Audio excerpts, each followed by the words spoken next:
Hello everyone, welcome back to KK Social Studies. Today I meet you after a long gap. Lambe, it is perhaps it is 7 days gap. Actually, I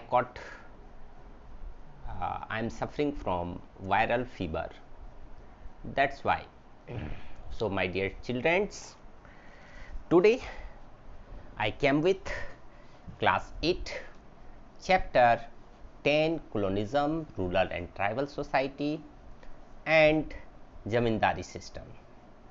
आज मैं आपको ज़मींदारी system के बारे में बताने जा रहा हूँ। Look at the picture of Lord Cornwallis. Lord Cornwallis को देखिए, इन्होंने बहुत व्यापक रिफॉर्म किए ब्रिटिश गवर्नमेंट के लिए, और इनके रिफॉर्म्स, इनके सुधार और इनके जो सूझबूझ है वह ब्रिटिश सत्ता को स्टेब्लिश करने में भारत में बड़ा ही योगदान रहा। इन्होंने कुछ, चाहे पुलिस का कोड हो या न्यायालय का कोड हो, ओके, ये जुडिशरी सेक्शन हो, इन्होंने बहुत सारे सुधार किए। लैंड रेवेन्यू सिस्टम में भी इन्होंने सुधार किए और एक नए लैंड रेवेन्यू सिस्टम, जमींदारी सिस्टम इंट्रोड्यूस किया, और इनका टाइम पीरियड है 1786 से 93। माय डियर चिल्ड्रेन, एक्चुअली ये वही लॉर्ड कॉर्नवालिस है जो 1776 में जॉर्ज वाशिंगटन यूएस में ये डिफीट हो गए थे उनसे, और इन्हें, चूंकि वहाँ यूएस भी एक कॉलोनियल जो है सो कॉलोनी था ब्रिटिशर्स का, और वहाँ भी वो एक्सप्लाइटेशन कर रहे थे। वहाँ के 13 कॉलोनीज में इस्टेब्लिश किया था ब्रिटिशों ने, और वहाँ वो एक्सप्लाइटेशन कर रहे थे। तो वो फ्रीडम के लिए स्ट्रगल कर रहे थे। उनके नेता जॉर्ज वाशिंगटन थे, तो वह जॉर्ज वाशिंगटन से ये डिफीट हुए। उनका जूता इन्हें किस करना पड़ा था, तब इनकी जान बची थी। लेकिन जब ये भारत आए 1786 में और 93 के बीच 7 इयर्स रहे, इन्होंने बड़े व्यापक सुधार किए भारत में ब्रिटिश गवर्नमेंट के लिए, और ब्रिटिश गवर्नमेंट की नींव रख दी भारत में। काफ़ी यहाँ मतलब उपयोगी लॉर्ड्स हुए, गवर्नर जनरल हुए ब्रिटिशर्स के लिए। तो आइए जानते हैं जमींदारी सिस्टम, समझते हैं। Actually Lord Cornwallis introduce zamindari system in Bihar, Bengal, Orissa. Bihar में झारखंड को इंक्लूड कर लीजिए, बंगाल में बांग्लादेश को इंक्लूड कर लीजिए, उड़ीसा तो समझ ही रहे हैं, मैप ऑफ इंडिया आप देखिए।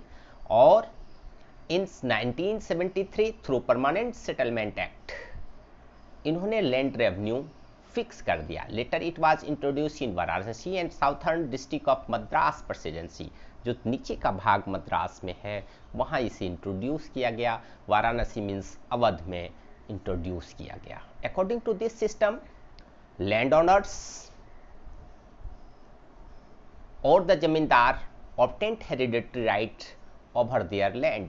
जो एक लैंड है, टुकड़े है लैंड की, उस पर वंशानुगत अधिकार जमींदारों का दे दिया गया, और हेरिडिटरी राइट्स उन्हें दे दी गई। एक फिक्स रेवेन्यू से हर साल अदा करनी थी, किसे? ब्रिटिश गवर्नमेंट को। Zamindar were give right to collect the rent from the peasants. Peasant means farmer. Zamindar को यह भी अधिकार दिया गया कि वह जो है रेंट कलेक्ट करें पीजेंट से। Farmers were reduce the status of tenants. अब जो किसान थे उनकी स्थिति कम हुई, कमतर हुई, दयनीय हुई, और वह अब एक सिर्फ मजदूर के रूप में थे, न कि वो अब जिस ज़मीन पर वो खेती करते थे ना, उस ज़मीन का वो मालिक नहीं थे, वो उस ज़मीन के एक मजदूर थे। आज से पहले एंशिएंट हो या मिडाइवल पीरियड हो, किसान ज़मीन के वास्तविक मालिक होते थे। हाँ, उस समय भी उन्हें टैक्स देनी पड़ती थी, लेकिन फिर भी ज़मीन उनकी होती थी। लेकिन इन्होंने एक ऐसी व्यवस्था स्टार्ट की जो सारी ज़मीन ज़मींदारों की थी और किसान एक टेनेंट से, किराएदार थे। Zamindars were forced to pay 89% of total revenue to the British government and their own share was 11%. अब यहाँ 3 लेयर सिस्टम है। फर्स्ट एपेक्स पर ब्रिटिश गवर्नमेंट है, मिडिल में मिडिलमैन जमींदार से, और नीचे फार्मर है। तो जो प्रोडक्शन होगा लैंड से, उसका टैक्स कलेक्ट करेंगे जमींदार। जमींदार 11th में 1 पार्ट अपने पास रखेंगे, 10 पार्ट्स दे देंगे ब्रिटिशर्स को, चूँकि उनका एक शेयर है। सपोज कीजिए कि 100 में 11 रुपीज़ जमींदार अपने पास रखेंगे, 89 रुपीज़ दे देंगे उनको।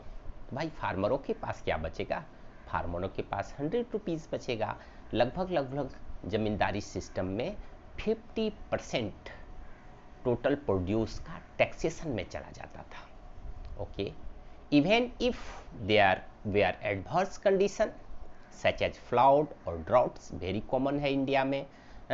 आज भी बाढ़ आती है, सूखा पड़ता है, तो उस समय भी होती थी। जमींदार डिड नॉट पे द फिक्स अमाउंट। अगर वो नहीं दे पाते थे फिक्स अमाउंट, तब क्या होती थी? His property means land was seized and auctions off, और उसकी बोली लगाई जाती थी। माय डियर फ्रेंड्स, जो बंगाल रीजन है, उस जगह पर 14 जनवरी को था कि 14 जनवरी के सूरज डूबने के पहले जमींदारों को साल भर का रेवेन्यू जमा करना पड़ता था। अगर किसी जमींदार ने जमा नहीं की तो उनका ऑक्शन हो जाता था, जमींदारी उनकी खत्म हो जाती थी। ठीक है, तो जमींदारी का उस लैंड पर हेरिडेटरी राइट तब तक है जमींदारों की जब तक वो रेवेन्यू दे रहे हैं। इसलिए इसको परमानेंट सेटलमेंट भी कहते हैं। क्यों कहते हैं? क्योंकि यह फिक्स रेवेन्यू थी जमींदारों के लिए। और इसको सनसेट लॉ भी कहते हैं। सूरज डूबने के पहले जमा करना पड़ता था। ये बंगाल रीजन में 14 जनवरी था। Okay, permanent settlement prove to be advantageous for the beneficial for the East India company. How? आप देखो, fix revenue but regular income. Revenue तो फिक्स थी। बंगाल, बिहार, उड़ीसा की जितने बड़ी एरिया है वो एक बार कैलकुलेट कर लिए कि इतना रेवेन्यू हमको यहाँ से मिलेगा, इतना लाख रुपीज़, करोड़ रुपीज़ हमको यहाँ से रेवेन्यू मिलेगी। तो उन्हें उतनी रेवेन्यू मिलती थी बिना कोई झंझट का। हाँ, इसके लिए उन्हें मैन पावर रिक्रूट करने की ज़रूरत नहीं थी ब्रिटिशरों को। ठीक है, और उस ज़माने में यूरोप में भी मैन पावर कम थी। ये भी एक समस्या था यूरोप के लोगों के लिए। Zamindar will be loyal to the British. Zamindar, जब कुछ कमीशन जमींदारों को मिलेगी रेवेन्यू से, तो ब्रिटिशर्स के लिए तो वो लॉयल तो रहेंगे ना, वो भक्ति तो दिखाएंगे ही ना ब्रिटिशर्स के प्रति। तो इसका मतलब है कि कभी अगर रिवोल्ट हुआ तो जमींदार कोऑपरेट करेंगे ब्रिटिशर्स को। Income of the company increased. इससे क्या हुई?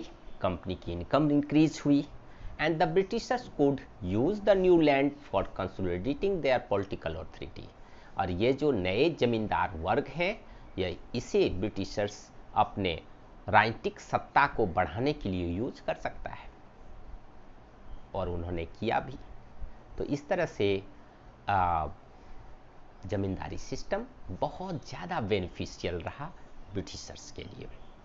अब क्वेश्चन आता है effects on the peasant. Peasant पर इसका क्या प्रभाव पड़ा? बड़ा ही व्यापक प्रभाव पड़ा। My dear friends, peasant they are left to the mercy of the zamindars. अब पीजेंट्स तो जमीन के मालिक हैं नहीं, अब वो जमींदारों की दया पर है। अगर जमींदार चाहे तो उन्हें वो गांव में रहने देगा, नहीं चाहे तो उसे गांव से बाहर निकाल देगा। ओके, तो ये दया पर हो गई। अगर पीजेंट्स बराबर टैक्स पे करते हैं तो जमींदार उन्हें गांव में रहने देगा, अदरवाइज नहीं रहने देगा अगर जमींदार बदमाश है तो। Burden of high revenue settlement was shifted to the peasant. जो हाई रेवेन्यू फिक्स किया गया था, जब चूंकि परमानेंट सेटलमेंट था, एक बार ही फिक्स हो सकती थी, तो ब्रिटिशर्स ने क्या किया, हाई रेवेन्यू फिक्स किया। तो जो हाई रेवेन्यू फिक्स किया मतलब अधिक से अधिक कर फिक्स किया, एक टोटल प्रोड्यूस का 50% फिक्स किया।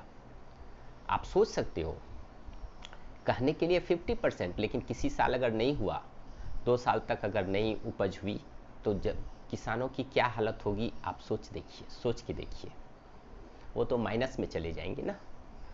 तो burden of high revenue settlement was shifted to the peasants. The peasants they are compelled to take loans. किसी साल ड्राउट और फ्लड्स के कारण पीजेंट्स को क्या होता था, लोन लेना पड़ता था फ्रॉम द मनी लेंडर्स, सूदखोरों से, टू पे द अनपेड रेंट।